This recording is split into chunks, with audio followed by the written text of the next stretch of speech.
Welcome to the History Nerds United podcast. I am your head nerd, Brendan. This week we have reporter and author Lou Raguse, Vanished in Vermillion, the real story of South Dakota's most infamous cold case. You may see Lou on your TV if you're living in some cold area cities. He's been a reporter at a few different places. Really great guy, and this book is fantastic. This is not your typical true crime. Like, it is a true crime book through and through, but there are some twists and turns and a resolution that we do not give away. I swear, we don't give away the whole book. But wow, man, like seriously, one of the best books I've read recently. You should go out and get it. Great talk with Lou, and it was such a great talk. I'm going to shut up now so you can hear from Lou himself. Here we go. And here we are, journalist, author Lou Raguse. Lou, thank you so much for coming. All right, so Vanished in Vermillion, the real story of South Dakota's most infamous cold case. I love this book, Lou, but I want to do a couple of background questions with you first. Number one, how old were you when you found out that you have perfect reporter voice? Well, I don't have like kind of the cute story that a lot of journalists have where they had a little radio with them or a little recorder and were doing interviews of their families when they were kids. For me, I've been always more of like a creative mind as I grew up. Like in school, I was in sports and also the school play and also wrote the school newspaper and just kind of all sorts of different kind of like creative things. And then, as I was getting toward the end of high school and I needed to figure out, what to major in college. And honestly, I wanted to be a writer, but then it's like, what kind of job can you do where you write? And that's kind of how I got into journalism, coupled with the fact that I did the school newspaper in high school. And then I kind of grew into the whole reporting part, like the interviewing, the curiosity, the wanting to be in the middle of current events as they're happening. That all came as I got into college and the journalism classes in my first job. Now, another skill that I think I stumbled upon, I don't know if you write this in a resume, you are perfectly fine being in very, very cold cities, right? We got Buffalo, Minneapolis, Sioux City. Do you write that in your resume? I will go to very cold places. Well, here's the weird part. Right in the middle of that, I went to Tucson, Arizona. So I grew up in Minnesota, went to the University of Minnesota, got my first job in Sioux Falls, South Dakota, which is almost equally as cold, and then went from there down to Tucson, Arizona, where it was a shock. And I moved there with my wife. We weren't married at the time. We got married. And then we went from Tucson, Arizona to Buffalo, New York. And so that was another shock. And then the transition from Buffalo back to Minneapolis was a little easier. Speaking of these places, you are the type of reporter, I looked up some of the videos, right? You are the type of reporter that goes out onto the street and says, the most recent one I saw was a bunch of internet bullies, and you went to go ask them about it. In today's day and age, I got to think sometimes those got to put you in hairy situations when you're kind of confronting somebody out in real life. Yeah, I think it helps that I'm a big guy. I'm like 6'3", 210 pounds. And so, taking weapons out of the equation, I'm not intimidated by other people very easily. So that helps, with the bravery that's involved when you're confronting somebody. The other thing is I like conflict, and I don't mean that I like negativity, because I think conflict is like the friction that leads to positive change. And so I don't have a problem going up to somebody and calling them out on what the problem is and what it is that they're doing, with the thought in my mind that doing so will help resolve and lead to positive change. Has there been any particular situation that sticks out in your mind where you got there and you're like, this might be a bad idea? Well, I've been attacked several times, so. Well, there you go. Including, you mentioned the bully story. That one, I followed those guys. They eventually got charged for stalking this disabled person that they were bullying. And then I kind of followed their court hearings and whatnot. And then afterwards, one of them, his brother, took like a 30-yard running start right at me to try to push me or whatever. And I remember thinking like, yeah, I don't want to go back to work with a black eye and a ripped up suit, and I haven't been in the situation, luckily, where, I've never been held up at gunpoint or, a weapon used on me or anything like that. But people have gotten upset enough where they physically try to attack and then I turn into de-escalation mode. And so that's happened before.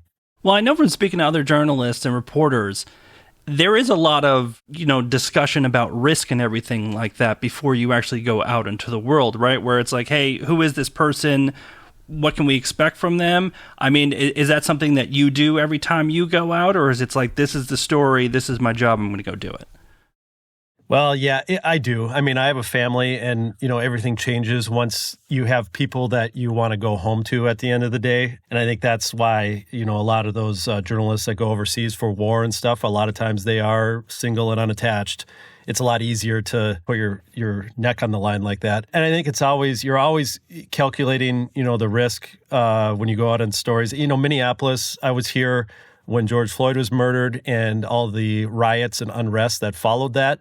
And being out in the middle of that stuff, when it's unpredictable, you got to have a plan in your head. Like, what's going to happen if shots ring out? What do you do? How do you keep yourself safe? Because that's the number one priority.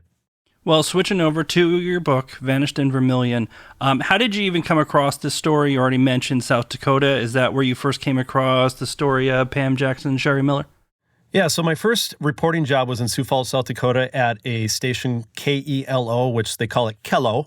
And in fact, it covers the entire state of South Dakota, which they refer to as Kelloland, kind of a branding thing. And when I was hired, I was named the Cops and Courts reporter. So that was my beat, the same way that newspaper reporters have beats. Generally in TV, reporters don't necessarily have a beat. It's more general assignment, but that was my beat. And the first thing I had to do when I got there was acquaint myself with all the ongoing and pending stories. And so at that point, in the book, there's the big farm search. That's where the public learns about this investigation pretty much for the first time. The farm search had just happened. And so what I was told was, there's this cold case investigation. These are the people you need to know about. And this is the suspect that's being looked at. And there was this big farm search. And I watched all the old stories that had been done on it at that point.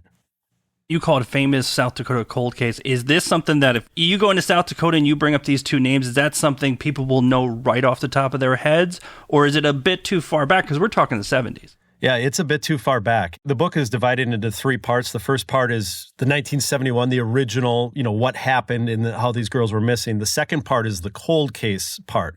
Way more people are acquainted with the cold case investigation than the actual disappearance of the girls, because even in Vermillion, 20 years later, it was pretty much, people who were in their class or who were around at the time. And it was very sadly kind of a forgotten thing until the cold case investigation gave it new life. Okay, so, we find out at the end of your book, which we're not going to spoil in this interview, what actually happened. But what actually started all of this? So Pam Jackson, Sherry Miller, it's the 70s. How does this all start? It's, fairly typical small town high school thing. It was the end of the school year. It was Memorial Day weekend, 1971.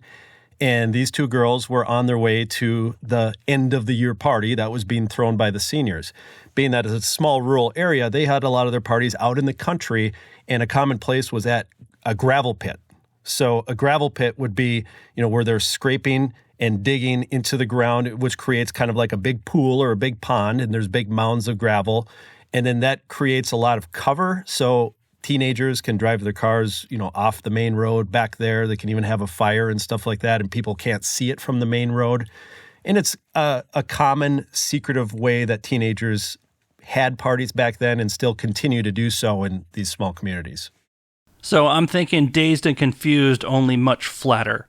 Exactly. It's worthy to mention that Pam and Sherry, they were juniors, so they weren't part of the senior class. So these weren't people that they generally associated with. It wasn't their friend group, and they generally didn't go to parties. So they were kind of like putting their necks out there a little bit, trying to experience something that they hadn't experienced before. They were trying to get to this party, having trouble finding it, and never ended up making it there. And that's where the mystery begins. It almost reads like a movie as well, because Pam and Sherry are kind of different people in a certain way, right? Very different backgrounds. Yeah, so let's talk about that. Kind of what's their backgrounds and how are they so different?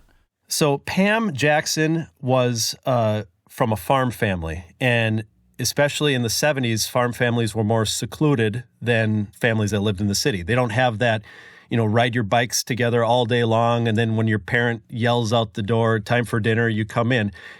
They're more limited back in the 70s to their groups that they would hang out at church, for example, or just, their siblings or nearest neighbors. And, just one of Pam's cousins told me what they would do for fun was after church, her family would go over to Pam's house and then they would like talk with the animals, like the sheep and the goats, and do little plays. And it was just very innocent.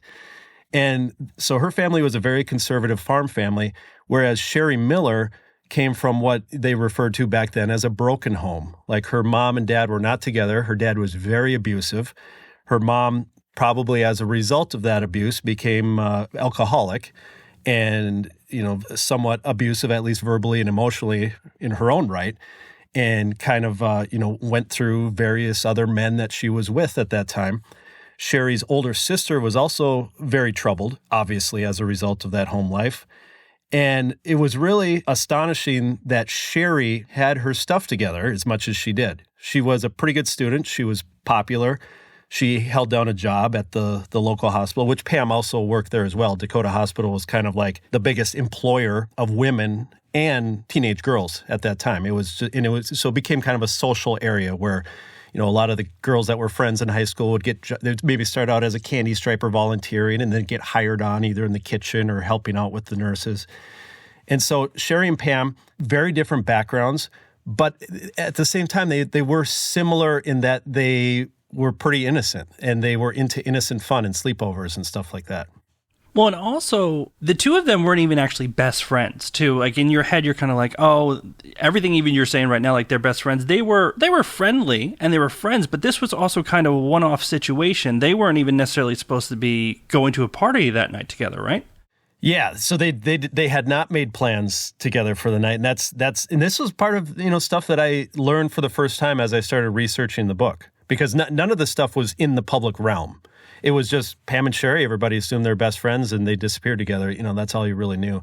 But they became friends that year because Sherry had moved back to Vermillion from another local high school to attend for her junior year. So she was kind of newish to the area, and they worked together at the hospital. So they became friends. But Pam separately had friends to go to this party that night with a different girl who also worked at the hospital and was a neighbor of hers out in the country there. And then that girl's plans fell through. So then Pam was stuck at home, basically, sewing a dress with her mom. And then Sherry had separate plans as well with her cousin.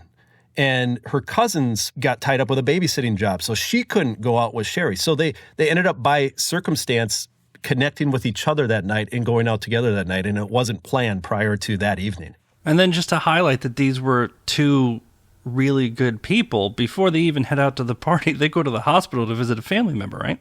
Yeah, Sherry's grandmother was, and by the way, Sherry was living with her grandparents. So when Sherry moved back to Vermillion for her junior year, her mom had moved back to Vermillion and her younger sister because her mom was with a new guy and was living there in Vermillion.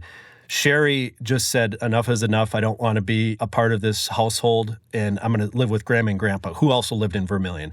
So she was staying with her Grandma and Grandpa that year, and it really was like a year of stability for Sherry and very, very, very positive for her. However, that spring, her grandmother became very sick with cancer and was bedridden at Dakota Hospital for many weeks.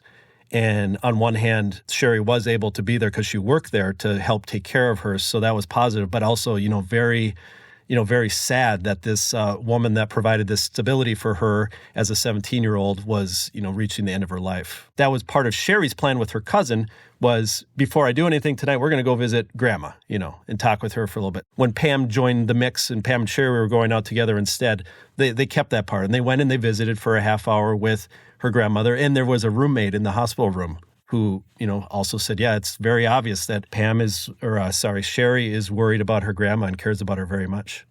So they head out. They don't quite know where they're going, which for, the younger generation today, yes, you used to get in a car and drive and hope you had the right directions. But a lot of people have not been out to that part of the country, right? If you live in a city, when you're a block off or 2 blocks off or you're in the wrong part of the city. You get lost out there in the Midwest, you may not know it for quite a long time, right?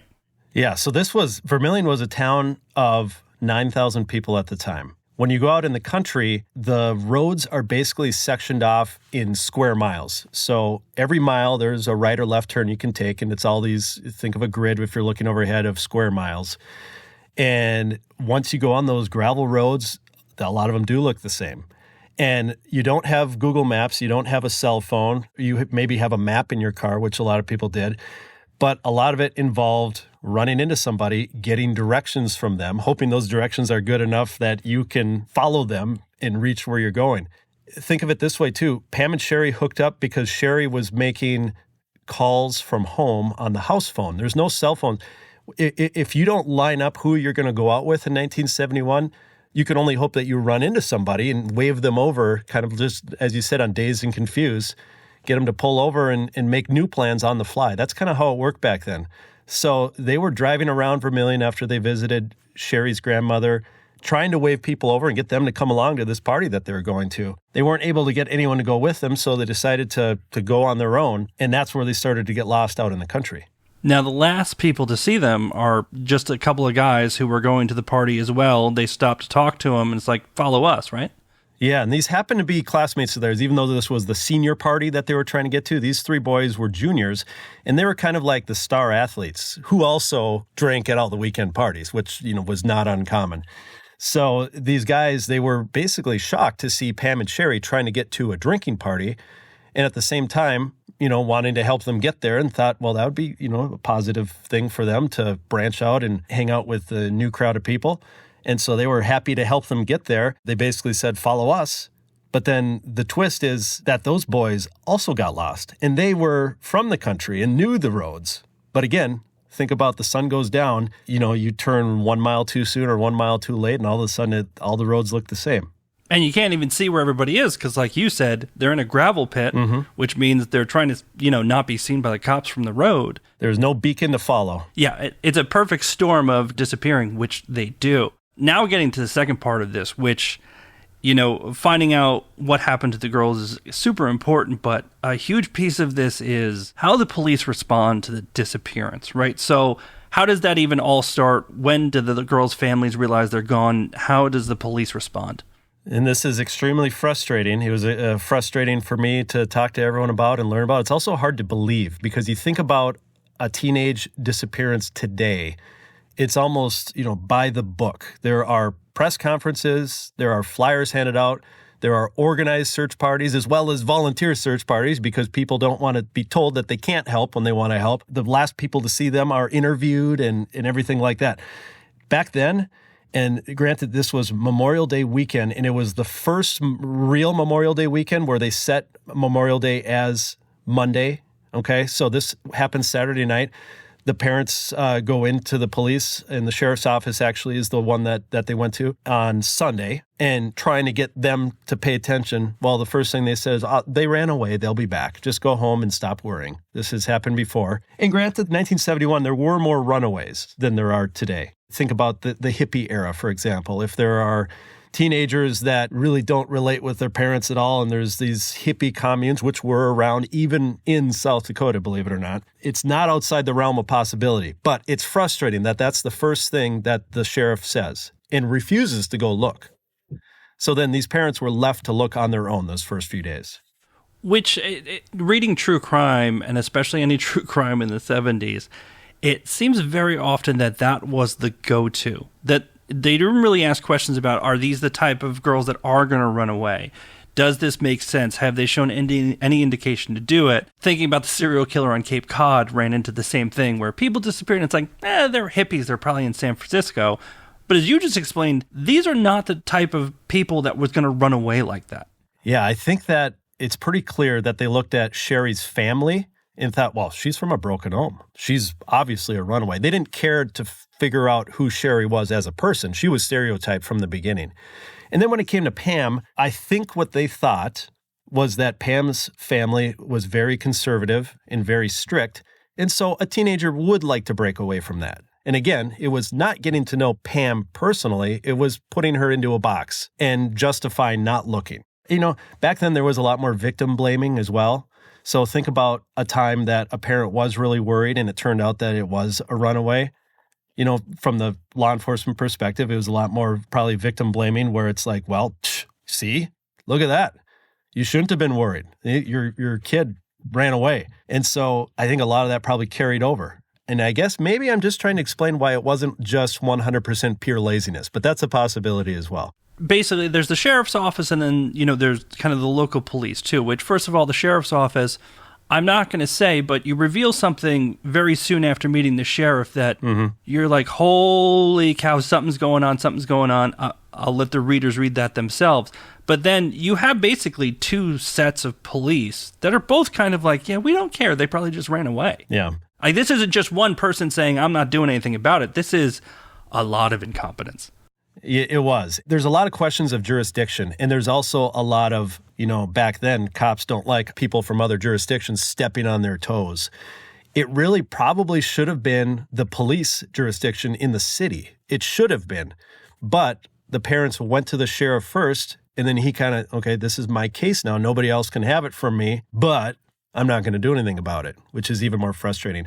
I think that the chief of police, his name was Merle Offerdahl. I think he actually did care. I just think that he couldn't do as much without stepping on the sheriff's toes, and they need to work hand in hand every single day. And also just being behind the eight ball for the entire time that he tried to look into it, because there reaches a point where the family gives up on this sheriff. His name is Arnie Nelson. And there's a heartbreaking letter that Pam's mother writes to the state attorney general. And the state attorney general reads it and then assigns a state investigator. And I'm just going to reveal that when that state investigator went to Vermillion to talk to Arnie Nelson was so offended that the family went over his head that he just threw his hands up and said, well, from now on, if anybody calls the sheriff's office about this case, I'm referring them to the state because I'm done. And the state investigator said, okay, well, I'd like to go talk to Pam's dad. Where does he live? And then Sheriff Nelson says, I don't know, which is ridiculous. He knows where he lives. He's being a baby about it. But that just kind of set the tone. So Arnie Nelson was an obstructionist after his laziness, and that just prevented any investigation early on from getting underway. I think the clinical term for him is a-hole. I'll go ahead and say that so you don't have to. I know you still have to get on the news later on. But it is part of this. I mean, we haven't even gotten into the second part of just a lot of incompetence. When you're a reporter, right, you're going to be out there, you're going to do all this. Do you ever get concerned where you're like, I am going to rip law enforcement in South Dakota a new one for how this was all handled? Because it doesn't stop in the 1970s, the incompetence, right? Like it's way all the way through. Do you ever kind of think about that and say, there's going to be blowback and I need to be prepared for this? Yeah, I guess it just doesn't bother me. So, to fast forward a little bit, when you get into the cold case, there's a prosecutor by the name of Rod Oswald. He was one of the most helpful people to me in the writing of this book. And the reason is that he felt terrible about the way that the whole investigation went. And so he felt that he was in part, I think, making amends by helping me tell the true story. And it's obvious that he feels terrible about it. At the same time, he did a lot of great things in his career. And I write a little bit about them in the story. And I try to do that with a lot of the law enforcement officials, talk about the cases that they did solve and the good things that they did do. Like, because it's not a stereotype. They made many, many, many mistakes in this case. And I think that most people would agree that shining a light on what happened is the best way to prevent it from happening again. And that's part of the reason I wrote the book in the first place, was that, like you said, we eventually find out what happened. I wasn't satisfied with the response that law enforcement gave after we found out what happened. I'm like, well, what about the rest of the story? Like, that's all you're gonna give us? And that's what made me start to dig. And so I think that if there is any blowback, I can say, look, you may not like how you were portrayed or how this story went, but was any of it actually unfair? And I think that I am fair in how I portray even the negative. And I think anyone that knows me as a reporter, like if any of these guys that I've worked with before, there's really not much I like more than great police work. I love telling a story about great police work and how a mystery was solved through great police work. But this just isn't that story. Yes, wonderful disclaimer. Now let's get into the true mess. So the case goes cold, right, for many of the reasons that you mentioned, and then up pops the Licken family. Tell us about that. How do they come in here? How do they get zeroed in on? And just a quick overview of what the heck happens. So there's this family, the Licken family, and there is a boy in the family named David Licken who was the same age as Pam and Sherry. He was 16, they were 17. He was a junior in high school, same as them. And there was a period of time that Sherry went to nearby Beersford High School, and she would have been a classmate of David's for a year. And the church that Pam goes is like the sister congregation to the church that David's family goes to, the Lickens. And so they theoretically knew who each other were, like through church events where the two congregations would be together. And he happened to live just a couple miles away from that rural gravel pit that the girls were trying to reach. Well, fast forward to 1990, and David Licken is convicted of rape. And in great detail, I go through his sentencing hearing, in which the prosecution brings in not just his rape victim, but several other women that were in relationships with him in the past who described the similar controlling, abusive, as well as rape instances in their relationship with him. Because the judge allowed this testimony in this hearing, they got a motion granted that he was a repeat offender. And so it would give the judge more latitude to give him a big sentence. The judge ends up sentencing him to 225 years in prison. And South Dakota does generally sentence higher than most states, but that is still an extraordinary sentence for a crime that's not a murder, right? So he's going to prison in 1990 for 225 years. And at the same time, this is in Vermillion. So he was still in the area. And one of the detectives for the Vermillion Police Department, the one that cracked Licken's rape case, also had an interest in the Pam and Sherry missing case because of an article that had been written by a local newspaper reporter. And it reminded this officer, Ray Hoffman, that he was in high school. He was a couple of years younger than these girls, but he remembered when they disappeared. So he felt a personal connection. And so knowing what David Licken was capable of in the late 80s and knowing that his proximity to where they disappeared, all of a sudden they zeroed in on him as a suspect. And this becomes one of those problems.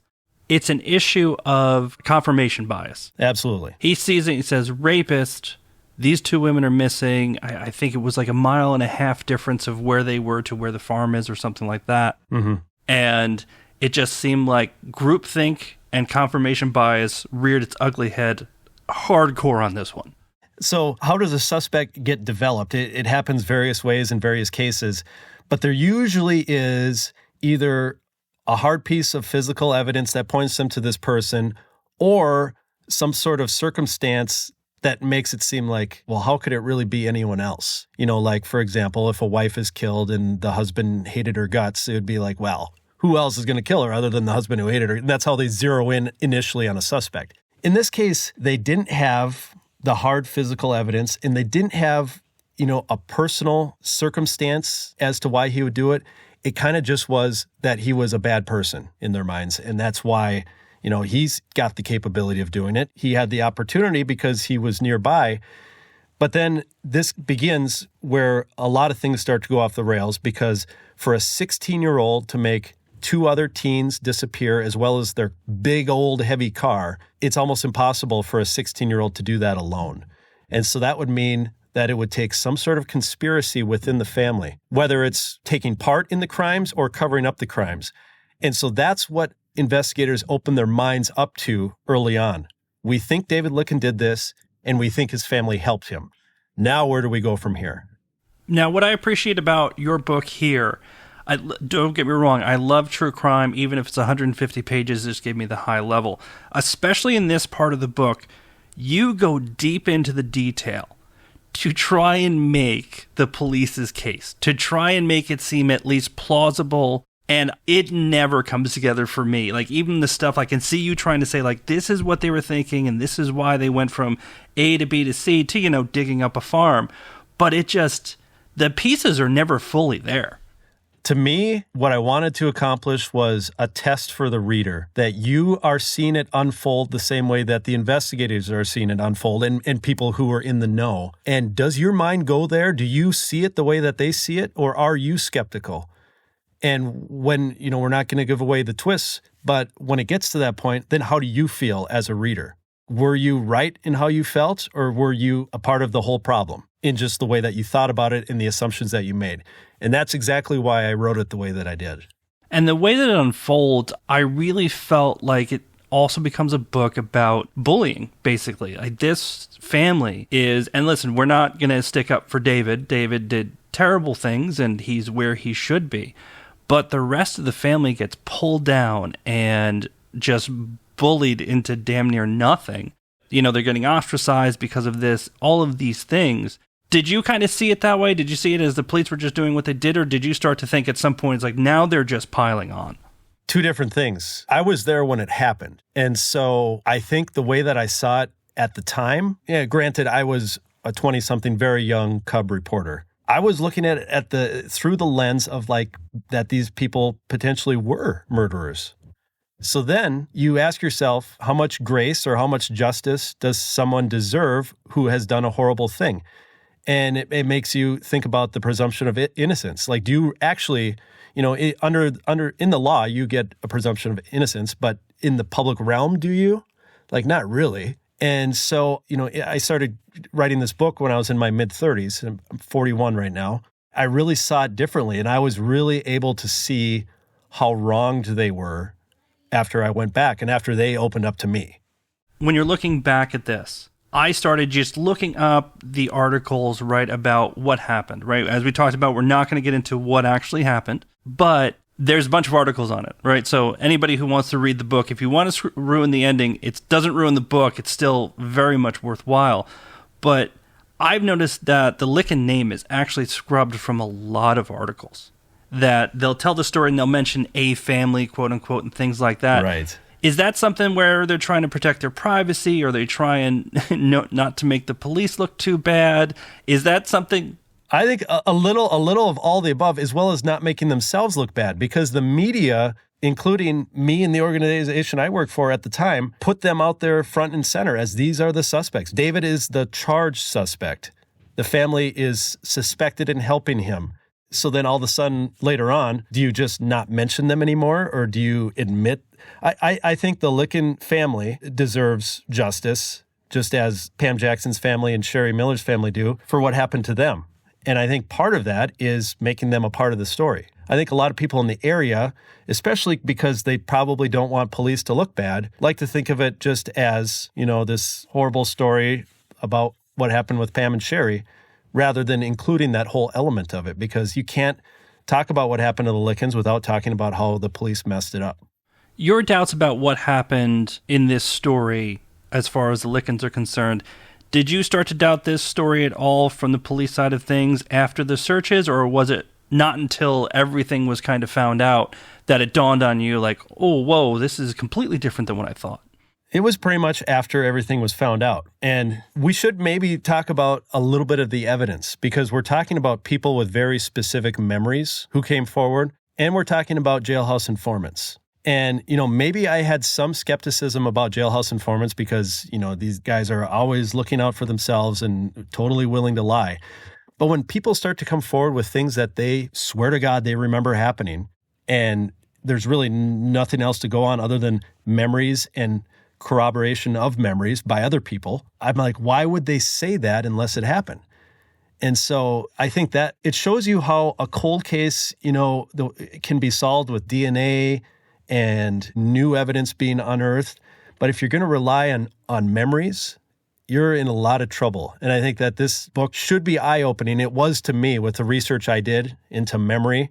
The third section of the book, I bring myself into it, as a reporter who's a part of the story, to make it clearer and easier to understand how I'm looking into these things. And one of the major things I look into is, how is it possible that so many people had these specific memories that apparently never happened? Also, crazy, estranged family members who might just say weird stuff that never makes any sense when you know the full story. Absolutely. And that's the thing, is you just don't know the full story most of the time. And luckily for this one, I for anybody who's getting driven nuts by the fact that we're not giving it away. I know it's hard. You read this whole thing, and I remember I was 2/3 of the way through, and I went, oh, damn, this is one of those books where we don't find out what actually happened, but, this is the story of the investigation. And then it's wrapped up in a snap. And some people, as you mentioned, people who helped you with the book to kind of, have some semblance of penance. Some people are still, the facts are all out there and they're like, no, this still could have happened. Like some people just could not admit that they were just completely off base. I think it helped for me. So I was working in Sioux Falls for almost the entire cold case investigation part of it. But the case wasn't finally solved until a few years later. At that point, I was working in Buffalo, New York. And it was funny that I received a tip from Pam Jackson's brother-in-law. He called me and said, we just found out what happened, to paraphrase. So I knew before the Sioux Falls people knew. I actually called my old station and said, you have a new lead story tonight, and so on. I had the benefit, I guess, of this 30,000-foot view of what was playing out in South Dakota from Buffalo and watching the news coverage of it and so forth. And I was like, you expect that to be the end of it? That's not the end of it. Like, you can't just put a bow on it the way that they did. And so that's, again, like I said before, like that's really what made me want to dig into it. It's like you expect everyone to just take the answers and say, well, the evidence was all there. We did our best. And it's like, well, we want to know how this happened. Well, speaking of wrapping it up in a bow, my question I always ask at the end of these podcasts is, a lot of people think, oh, this is, nonfiction, history, true crime, whatever you want to call it. This stuff is boring. It's all just facts recited back to me. Somebody like that was sitting in front of you and said, why should I read Vanished in Vermillion? What would you say? Because it's unlike any other story you've read before. And how often can you really say that? 100%. Totally agree. Lou, thank you so much for this. This was absolutely fantastic. Thanks for the opportunity. I appreciate it. And you do great work, Brendan. Thank you. And that is it for this episode. Lou, thank you so much. Look for him on your TV and go get Vanished in Vermillion. Great book, everybody. I want you to tell me all about it as soon as you're done. Send us messages on Instagram, Twitter, Facebook, all the stuff that we're always talking about. Come on, leave us comments. Rate the podcast 5 stars, please. And if you're shopping on Amazon, go to our link on our website. We get a kickback. It doesn't cost you any money whatsoever. Until next time, stay cool, nerds.